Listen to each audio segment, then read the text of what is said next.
खुलुमबाय लोगोफोर, गोजोन फुंबिलि बयनिसिमबो। नोंथांमोनखौ गोदान भिडिअ'आव आरो फिन खेबसेबाव बयखौबो बरायनाय बावहरग्रोनाय जाबाय।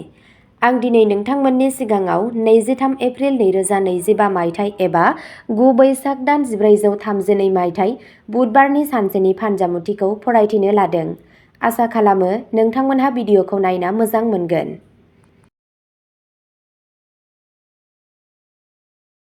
गिबियावनो दङ मेष राशि।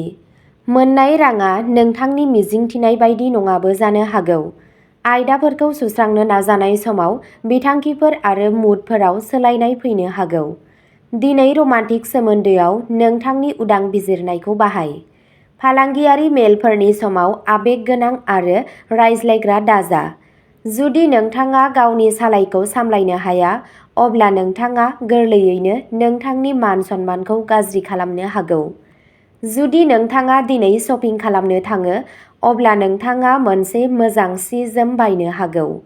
गोबाव समनि उनाव, नोंथाङा नोंथांनि जिउ लोगोरिजों गुनगोनां सम बारहोनो खाबु मोननो हागौ। नोंथांनि दिनैनि खाफालगोनां दिगा जादों सोनाब, खाफालगोनां अनजिमाया जादों 6 आरो खाफालगोनां गाबा जादों मैनि गाब। वृषभ राशि। दिनैनि साना नोंथांनि थाखाय मोजां जागोन। गोबाव समनिफ्रायनो थाबथानानै थानाय खामानिफोरा दिनै आबुं जागोन।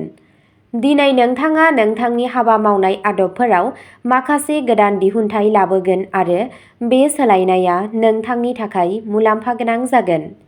बे राशिनि फालांगियारि सुबुंफोरनि थाखाय दिनै मुलाम्फा गोनां जागोन।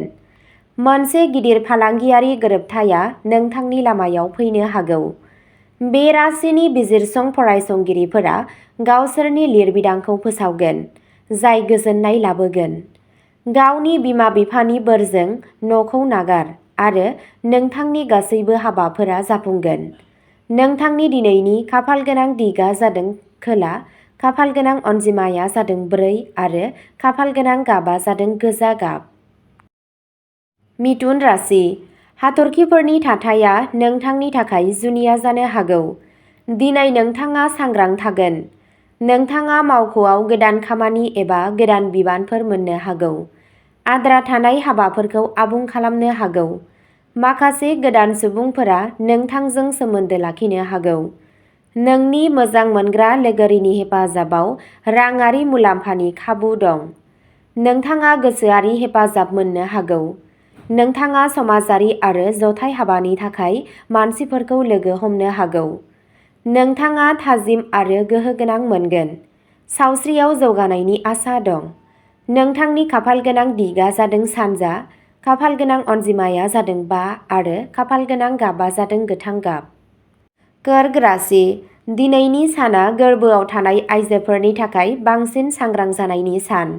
नोंनि रांखान्थियारि थासारिया साबसिन जागोनब्लाबो, दै बायदि रांनि थाद'नाय गैयै बाहायनाया नोंथांनि सानथांखिफोराव हेंथा सोमजिहोनो हागौ। नखरनि माखासे थालांनाय खामानिफोराव नोंथांनि एसे सम लानो हागौ। मोजां मोनलायनायनि लोमजानाया नोंथांनि खर'सिम सिखांनो थियारि, बेखौ मोन्दांथि। खामानि मावनाय समाव नोंथाङा सानसे जोबोद गोसो गैयै मोननो हागौ। दिनैनिफ्राय जागायजेननाय लुनाय खामानिया गोजोनथाव महरै आबुं जागोन। नोंथांनि दिनैनि खाफालगोनां दिगा जादों सोनाब, खाफालगोनां अनजिमाया जादों 4 आरो खाफालगोनां गाबा जादों गोथां गाब। सिंह राशि। दिनै खुसिजों बुंफबगोन। थाबथानाय रांखौ हरफिननाय जागोन आरो नोंथांनि राङारि थासारिया गोख्रों जागोन। नखरनि सोद्रोमाफोरनि गेजेराव नांलाय-खमलाय जानो हागौ, नाथाय गासैखौबो रायज्लायनायनि गेजेरजों फोजोबनाय जागोन। नोंथाङा बिसोरनि खुसि आरो दुखुफोराव बाहागो लागोन, जाहाथे बिसोरो मोनदांनो हायो दि नोंथाङा थारैनो बिसोरखौ जोथोन लायो। जिउ बिगियाननि फरायसाफोरा प्रेकटिकेलाव गोसो होनांगोन, नङाब्ला बिसोरो उनाव जेंनाजों मोगा-मोगि जानांगोन। दिनै नोंथाङा नोंथांनि फालांगियारि बाहागोगिरिखौ फालांगियाव नांथाबना दोननो थाखाय गोब्राब नाजागोन। दिनै नोंथांनि सावस्रिया मोजां जागोन। नोंथांनि दिनैनि खाफालगोनां दिगा जादों सानजा, खाफालगोनां अनजिमाया जादों 3 आरो खाफालगोनां गाबा जादों गोथां गाब। कन्या राशि। दिनै गाहाय फालांगि आरो साख्रिनि आयदाफोराव माखासे थिरांथा एबा बिथांखि लानाया जानो हागौ। राङारि थासारिया साबसिन जानो हागौ। नोंथाङा नोंथांनि आयखौ बांहोनाय आरो खरसाखौ बाङाइ खालामनायनि बाथ्रा साननो हागौ। दिनै नोंथाङा साख्रि एबा फालांगिजों सोमोन्दो गोनां मोनसे गोनां थिरांथा लानो हायो। नोंथाङा नोंथांनि पार्टनारनिफ्राय मोनसे अनथोब मोननो हागौ। बे समा मोजां मोनग्राफोरनि थाखाय मोजां जानो हागौ। गोनांथार सुबुंफोरजों सावराय मेलफोर जानो हागौ। नोंथांनि साख्रियाव सोलायनाय आरो मासि जौगानायनि जाथावना दं। दिनै रावनोबो नाङालासे बोसोन होनायनिफ्राय गोजानाव थानो नाजा। नोंथांनि सावस्रिया सिगांनिख्रुइ एसे जौगानाय दिन्थिनो हागौ। नोंथांनि दिनैनि खाफालगोनां दिगआ जादों सोनाब, खाफालगोनां अनजिमाया जादों 4 आरो खाफालगोनां गाबआ जादों गोजा गाब। तुला राशि। लामा बारनाय समाव सांग्रां जा, गुबैयै गोजा सोराङाव बारनाय समाव। गुबुनफोरनि सांग्रांथि गैयैआ नोंथांखौ खहा खालामनो हागौ। नोंनि न'जों सोमोन्दो गोनां रां थिसननाया मुलाम्फा गोनां जागोन। न'आव फाहामनाय खामानि एबा समाजारि जथुमफोरा नोंथांखौ मुखुब खालामगोन। दिनै नोंथाङा मोनसे गुबुन रोखोमनि रमान्सखौ मोनदांनो हागौ। दिनै जिरायनायनि थाखाय जोबोद बाङाइ सम दं, मानोना थालांनाय खामानिया नोंथांखौ मुखुब दोनगोन। दिनै नोंथांनि सानथांखिफोराव जोबथा मिनिटआव सोलायनाय फैनो हागौ। नोंथांनि दिनैनि खाफालगोनां दिगआ जादों सा, खाफालगोनां अनजिमाया जादों 5 आरो खाफालगोनां गाबआ जादों गोमो गाब। वृश्चिक राशि।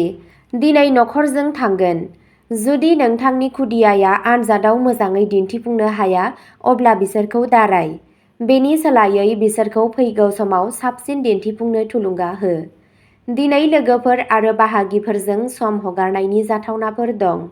दिनै जिरायनायनि थाखाय जोबोद बाङाइ सम दं, मानोना नोंथाङा थालांनाय खामानिफोरखौ फोजोबनो थाखाय गोब्राब नाजानांगोन। दिनै नोंथाङा नोंथांनि जेंनाफोरनि गेजेरजों मिनिनो सायख'नो हायो। मासे मोसौनो रुटि दौनाया नोंनि रांखान्थियारि थासारिखौ गोख्रों खालामगोन। नोंथांनि दिनैनि खाफालगोनां दिगआ जादों खोला, खाफालगोनां अनजिमाया जादों 1 आरो खाफालगोनां गाबआ जादों गोथां गाब।